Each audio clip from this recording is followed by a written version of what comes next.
Well, thank you, Amy, for taking the time to speak with Of 2Fab course. today. I watched this movie last night. I mean, for me, just as a viewer, it was, intense to watch. It was very Yeah. terrifying to watch as someone who goes to hospitals. I mean, so I can't imagine for you, just as someone who has lived through it. What is it like to watch this movie back? Does it bring up like feelings of PTSD, or is it more of a cathartic experience? Or both? I think both. I think both. Definitely, it's very triggering because holy cow, Yeah. like these performance, he is Charles Cullen. He is. I was actually just talking to the detectives, Tim Braun and Danny Baldwin, and they both said the same thing. They Mm, watched it and they said they had to step back because they could not believe how much Eddie is like Charles Cullen in this. Like wow. it is literally like he is channeling him. So I mean, there was certainly that triggering part of it. And then there was the beautiful healing portion of the movie watching Jessica, Mm, because she plays the me from 20 years ago. And we're always very harsh and very judgmental about who we were when we were younger and wish that we had done things differently. And I was able to look at her in an objective manner and think, you know what, I did okay. I did okay. yeah. And I mean, when you do learn that Jessica Chastain is going to be playing you, what is the initial reaction? I mean, and what were those initial conversations like with her? So little insider, there were a couple of other actresses that were attached to this. And I remember saying to the producer, Scott Franklin, I'm like, can we get Jessica Chastain? Because I was such a fan. And Yeah. not like those super fans. I was very much so drawn to her performances. She is, she is truly, to me, the best actress of our time. Yeah, she's incredible. And so, and they were like, we're not getting Jessica Chastain. Like, I really believe that I manifested this. I genuinely believe that every night when I went to bed, I was like, but Jessica Chastain. So yeah, when she was attached to the project, I was jumping up and down, doing the ugly cry. I was like, no way, no way. And did she want to talk to you? I know some actors don't want to meet the people they're portraying, others relish the opportunity. What was that like for you two? So I don't know what her process is. I do know that she was encouraged to talk to me by Tobias, because Tobias and I had had those conversations. Yeah. But Tobias and I also recognized that she was going to be playing a me from 20 years ago. Yeah. And that me was so different. And here I am, much more wise. I have so much more confidence. I'm now 17, 18 years outside of my my heart surgery. So Yeah. I'm more healthy.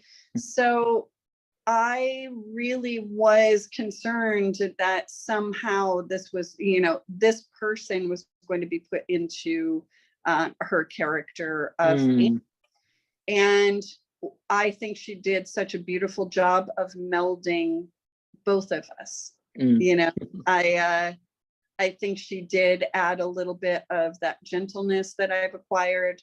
I think also she was able to capture how my terror actually turned into empathy.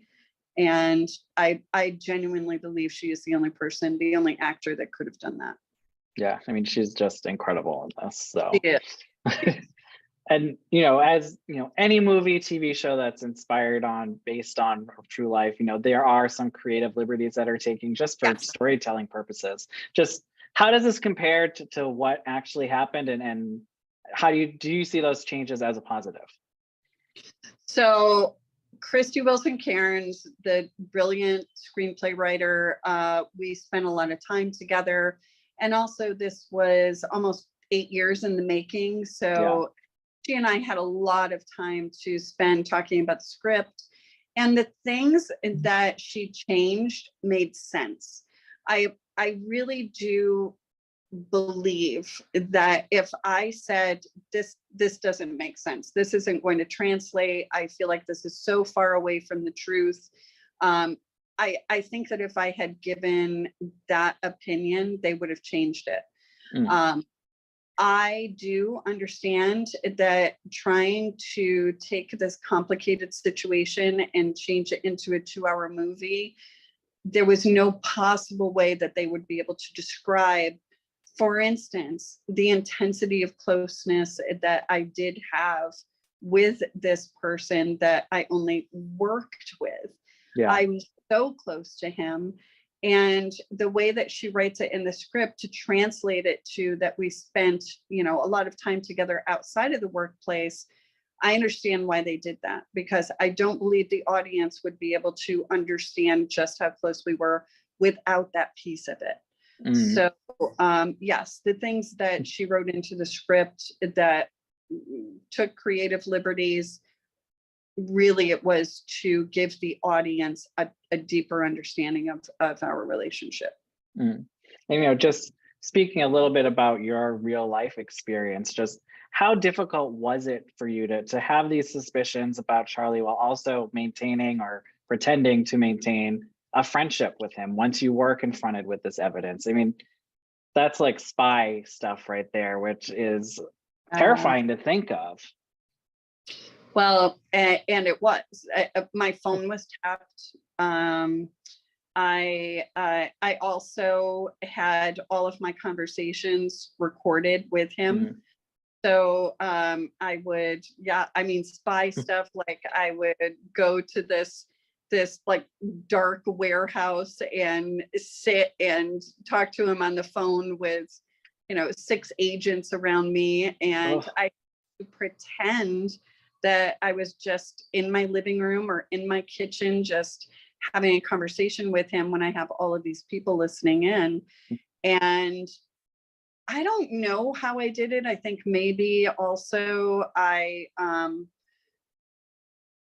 found a way to disassociate from the actual investigation because I could do that as a trauma nurse. I've worked on people that are loved ones. I've worked on people that I know, and I have to leave all of that at the door, disassociate, do my job. I can fall apart later, but I think that that's where I got that strength from, is learning how to be a trauma nurse, and yet, when I'm at home, I don't even like taking out the garbage. And obviously, like, the wildest part of this whole story is how instrumental you were in getting the confession. Just how stressful is that to be brought in knowing that that's what they want you to get out? And then when you start hearing the confession itself, what starts going through your head? Because I'm sure knowing these allegations, seeing the evidence, and then actually hearing him saying it are still two very different things. I initially felt relief knowing that we wouldn't have to go through this anymore. So when he finally said the words, it was just this intense relief of, okay, now we can, just get on with what is next in this investigation. And I also knew that, my piece of it was now done. The other part was just intense heartbreak. My heart was breaking for him, knowing that my friend Charlie was going to be spending his life behind bars. I knew that I was also going to be grieving a friendship that meant so much to me. So it was very layered. It was very complicated. And just moving on past that, does conversation cease at that point, contact cease, and how were you able to maybe put that chapter behind you, Um, it if took, you can? yeah, it took a while. And I certainly went on a very deep spiritual quest. I really wanted to get to the heart of why I could love someone so dark. Also, why I did not see that darkness right in front of me, Yeah. because so many people believe that you would know. You would just. I think so many people would think that if there was a mass murderer right in front of you, you would feel something. And I thought I would feel something, and I didn't. So I started questioning my own intuition.